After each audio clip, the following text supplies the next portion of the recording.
Sir, ಹಲವು ವಿಚಾರಗಳನ್ನ ತಾವೀಗಾಗಲೇ ಹಂಚಿಕೊಂಡಿದ್ದೀರಿ, ಮಾತಾಡಿದ್ದೀರಿ. ಒಂದು ವಿಷಯ ನಾನು ನಿಮ್ಗೆ ಹೇಳಬೇಕು. ನೀವು ಯಾವಾಗ್ಲೂ ಕೂಡ ಜನರ ಹತ್ರನೇ ಇರೋದ್ರಿಂದ, ಯಾಕೆಂದ್ರೆ ಜನರ ಬಳಿಗೆ ಹೋದವ್ರು ನೀವು, ಗ್ರಾಮ ವಾಸ್ತವ್ಯ ಮಾಡಿದವ್ರು ನೀವು, ಜನತಾ ದರ್ಶನ ಮಾಡಿದವ್ರು ನೀವು. ಯಾರಿಗಾದ್ರೂ ಕಷ್ಟ ಅಂತಂದಾಗ ಆ ಕಷ್ಟಕ್ಕೆ ಸ್ಪಂದಿಸಿದವರು ನೀವು. ಹಾಗಾಗಿ ಆ ಜನರ ಆಶೀರ್ವಾದವೇ ನಿಮ್ಮನ್ನ ಕಾಪಾಡ್ತಾ ಇದೆ ಅಂತ, ಮತ್ತು ನಿಮ್ಮ ಹೃದಯವನ್ನ ಗಟ್ಟಿಯಾಗಿಟ್ಟಿದೆ ಅಂತ ನಿಮ್ಗನ್ಸುತ್ತಾ? ಅದರಲ್ಲಿ ಯಾವುದೇ ಅನುಮಾನ ಇಲ್ಲ. ನನ್ನ ಒಂದು ಹೋರಾಟ ರಾಜಕೀಯದಲ್ಲಿ ಒಂದು ಜವಾಬ್ದಾರಿಗಳು ಬಂದಾಗ ನನ್ನ ಹೋರಾಟಕ್ಕೆ ಮಾನಸಿಕವಾಗಿ ನೈತಿಕವಾಗಿ ಶಕ್ತಿಯನ್ನು ತುಂಬಿರತಕ್ಕಂಥವರೇ ಈ ರಾಜ್ಯದ ನನ್ನ ಲಕ್ಷಾಂತರ ಕಾರ್ಯಕರ್ತರುಗಳು ಮತ್ತು ನನ್ನ ಮೇಲೆ ವಿಶ್ವಾಸ ಇಟ್ಟಂತ ನಾಡಿನ ಜನತೆ. ಸರ್, ಈ ಬಿಡದಿ ವಿಚಾರಕ್ಕೆ ಬಂದಾಗ ಬಹಳ ನೇರವಾದಂತ ಪ್ರಶ್ನೆ ಕೇಳ್ತೀನಿ, ಸಮಯದ ಅಭಾವ ಇರೋದ್ರಿಂದ. ನೀವು ಅವಾಗಲೇ ಹೇಳಿದ್ರಿ ನಿಮ್ಮನ್ನ ಅಪರಾಧಿ ಸ್ಥಾನದಲ್ಲಿ ನಿಲ್ಲಿಸಿದ್ದಾರೆ ಅಂತ. ಅದೇ ಮಾತನ್ನ ಮತ್ತೆ ಮತ್ತೆ ಪದೇ ಪದೇ ಹೇಳ್ಕೊಂಡು ಬರ್ತಾನೆ ಇದ್ದಾರೆ. ನೋಟಿಫೈ ಮಾಡಿದವರೇ ಅವರು, ನಾವು ಅದನ್ನ ಮುಂದುವರಿಸಿಕೊಂಡು ಹೋಗ್ತಾ ಇದ್ದೀವಿ, ಈಗ ಯಾಕೆ ತಡೀತಾ ಇದ್ದಾರೆ, ನಾನ್ ಡಿನೋಟಿಫೈ ಮಾಡಿದ್ರೆ ಜೈಲ್ಗೆ ಹೋಗ್ಬೇಕಾಗತ್ತೆ ಅಂತ ಹೇಳ್ತಾರೆ. ಅದಕ್ಕೆ ತಮ್ಮ ಸ್ಪಷ್ಟನೆ ಏನ್ ಸರ್? ಈಗ ನನ್ನ ಕಾಲದಲ್ಲಿ ಯಾವುದೇ ರೀತಿಯ ಭೂ ಸ್ವಾಧೀನ ಮಾಡ್ಕೊಳ್ಳಿಕ್ಕೆ ನೋಟಿಫಿಕೇಶನ್ ಆಗಿಲ್ಲ. ಅದನ್ನ ನಮ್ಮ ಮಂಜುನಾಥ್ ಅವರು XMLA ಅವರು ಆ ಪತ್ರವನ್ನೇ ಕೊಟ್ಟಿದ್ದಾರೆ. ಪರಮೇಶ್ವರ್ ಅವರು ವಿಧಾನಸಭೆ ಕಲಾಪದಲ್ಲಿ ನಾವು ಭೂ ಸ್ವಾಧೀನ ಮಾಡದೇ ಇರತಕ್ಕಂಥ ಹಿನ್ನೆಲೆಯಲ್ಲಿ ರೈತರಿಗೆ ಪರಿಹಾರ ಕೊಡ್ತಕ್ಕಂಥ ಪ್ರಶ್ನೆ ಉದ್ಭವ ಆಗಲ್ಲ ಅಂತ ಹೇಳಿದ್ದಾರೆ. ನಾನು ಹೇಳಬೇಕಾಗಿಲ್ಲ. ಈಗ ಈ ಒಂದು ಪ್ರಿಲಿಮಿನರಿ ನೋಟಿಫಿಕೇಶನ್, ಫೈನಲ್ ನೋಟಿಫಿಕೇಶನ್ ಏನ್ ಮಾಡಿದ್ದಾರೆ, ಇದು ಸಂಪೂರ್ಣವಾಗಿ ಜನವಿರೋಧಿ ನೀತಿ ಏನಿದೆ, ಇದು ಡಿನೋಟಿಫಿಕೇಶನ್ ಆಗಲ್ಲ. ಇದನ್ನ ಕೈ ಬಿಟ್ರಾಯ್ತು, ಡಿನೋಟಿಫಿಕೇಶನ್ ಅವಶ್ಯಕತೆ ಇಲ್ಲ. ಇವರು ಉದ್ದಡತನ, ದುರಹಂಕಾರ, ಇಲ್ಲಿ ಬೇರೆ ಬೇರೆ ರೀತಿಯ ಅವರ ಪರ್ಸನಲ್ ಅಜೆಂಡಾಗಳು ಇಟ್ಕೊಂಡು ಇವತ್ತು ಈ ನಾಡಿನ ಈ ಭಾಗದ ಫಲವತ್ತಾದ ಭೂಮಿಯನ್ನ ನಂಬಿ ಬದುಕ್ತಾ ಇರತಕ್ಕಂತ ಕುಟುಂಬಗಳನ್ನ ಬೀದಿಗೆ ತರಲಿಕ್ಕೆ ಹೊರಟಿದ್ದಾರೆ. ಇವತ್ತು ಯಾವುದೇ ರೀತಿಯಲ್ಲಿ ಈ ಒಂದು ಬಿಡದಿಯ ಪ್ರಾಜೆಕ್ಟ್ ಅನ್ನ ಕೈ ಬಿಟ್ರೆ ಅವರು ಜೈಲ್ಗೆ ಹೋಗ್ತಕ್ಕಂಥ ಪ್ರಶ್ನೆ ಇಲ್ಲ. ಏನಾದರೂ ಅವರು ಜೈಲ್ಗೆ ಹೋಗ್ತಕ್ಕಂಥ ಪ್ರಶ್ನೆ ಬಂದ್ರೆ ಬೆನಗಾಣಿನಲ್ಲಿ ಒಂದು ಡಿನೋಟಿಫಿಕೇಶನ್ ಮಾಡಿಸ್ಕೊಂಡವ್ರೆ, ಇವ್ರು ಮಾಡಿದ್ದೆಲ್ಲ ಇನ್ನೊಬ್ರ ಕೈಯಲ್ಲಿ ಮಾಡಿಸ್ಕೊಂಡ್ರು. ಬೆನಗಾನಹಳ್ಳಿ ಕೇಸಲ್ಲಿ ಬೇಕಾದ್ರೆ ಹೋಗಬಹುದು, ಬಿಡದಿ ಜನರಿಂದ ಅವ್ರಿಗೆ ಯಾವ ತೊಂದರೆ, ಯಾವ ಜೈಲ್ಗೆ ಹೋಗ್ತಕ್ಕಂಥ ಪ್ರಶ್ನೆ ಬರಲ್ಲ. ಇನ್ನೊಂದು ನೇರವಾದಂತ ಆರೋಪ ಮಾಡ್ತಾರೆ, ನಿಮ್ಮ ಧರ್ಮಪತ್ನಿಯವರೇ 33 ಎಕರೆಯಷ್ಟು ಭೂಮಿಯನ್ನ ಬರ್ದೇ ಕೊಟ್ಬಿಟ್ಟಿದ್ದಾರೆ ಈ ಒಂದು ಪ್ರಕ್ರಿಯೆಗೆ, AICTಗೆ ಅಂತೆಲ್ಲ ಚರ್ಚೆ ಮಾಡ್ತಾ ಇದ್ದಾರೆ. ಯಾರಿಗೆ ಬರ್ಕೊಟ್ಟವ್ರೆ?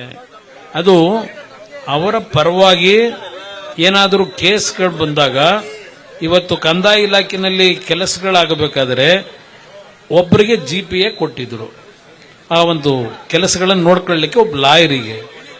ಅದಾದ ನಂತರ ಲಾಯರಿಂದ ಅವರ ಹೆಸರು ಬರೆಸ್ಕೊಂಡಿದ್ದಾರೆ.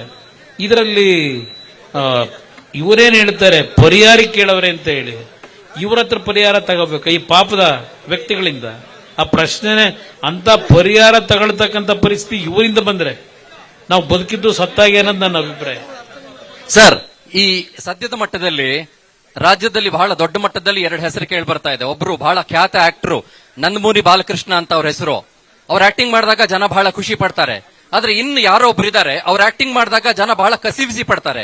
ಅವರು ನಾನು ಬಹಳ ಸಂದರ್ಭದಲ್ಲಿ ನೋಡಿದ್ದೀನಿ, ನೀವು ಮುಖ್ಯಮಂತ್ರಿಗಳಾಗಿದ್ದಾಗ JDS ನಲ್ಲಿದ್ದಾಗ ನಿಮ್ ಹಿಂದೆನೆ ಹೀಗೆ ನಿಂತ್ಕೊಂಡಿರ್ತಾ ಇದ್ರು. ಸಹವಾಸ ಬದಲಾದ ತಕ್ಷಣ ಮಾತು ಕೂಡ ಬದಲಾಗುತ್ತಾ ಸರ್? ಇಲ್ಲ, ಸಹಜ. ಇವತ್ತು ಮನುಷ್ಯನ ಗುಣ ಯಾವಾಗ್ಲೂ ಆ ರೀತಿನೇ ಇರುತ್ತೆ ಬಹಳ ಜನದಲ್ಲಿ.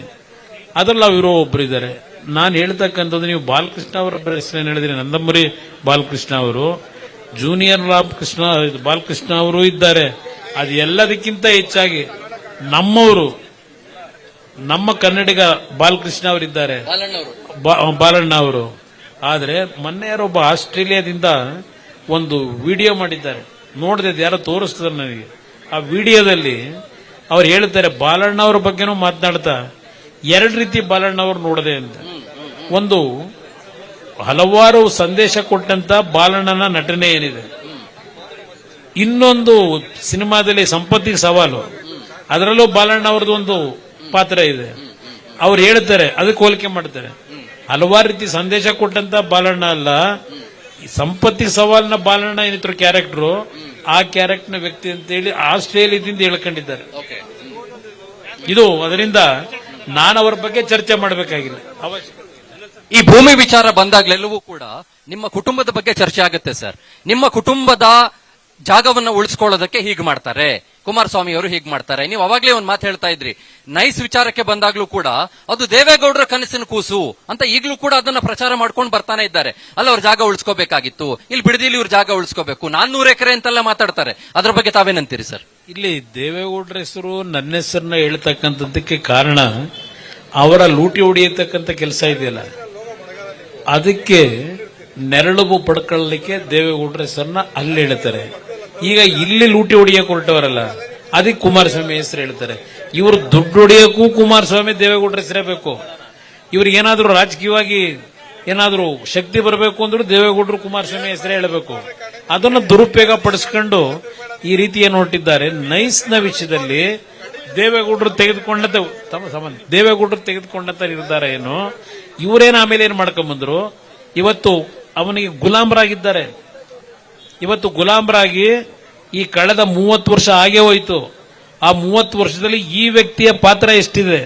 ಈಗ ಈ ವ್ಯಕ್ತಿ ಆ ಒಂದು ನೈಸ್ ಕಂಪನಿಯ ಜೊತೆ ಒಳ ಒಪ್ಪಂದ ಮಾಡಿಕೊಂಡು ಸಂಪೂರ್ಣವಾಗಿ ಇಲ್ಲಿರ್ತಕ್ಕಂಥ ಭೂಮಿ ಲಪಟಾಯಿಸಲಿಕ್ಕೆ ಆ ಸ್ಥಾನದಿಂದ ಏನೇನು ಮಾಡ್ಕೊಂಡು ಹೊರಟಿದ್ದಾರೆ, ಅದು ಮುಂದಿನ ದಿನಗಳಲ್ಲಿ ರಾಜ್ಯದ ಜನತೆಗೆ ದಾಖಲೆಗಳ ಸಮೇತವೇ ಹೊರಗೆ ಬರುತ್ತೆ.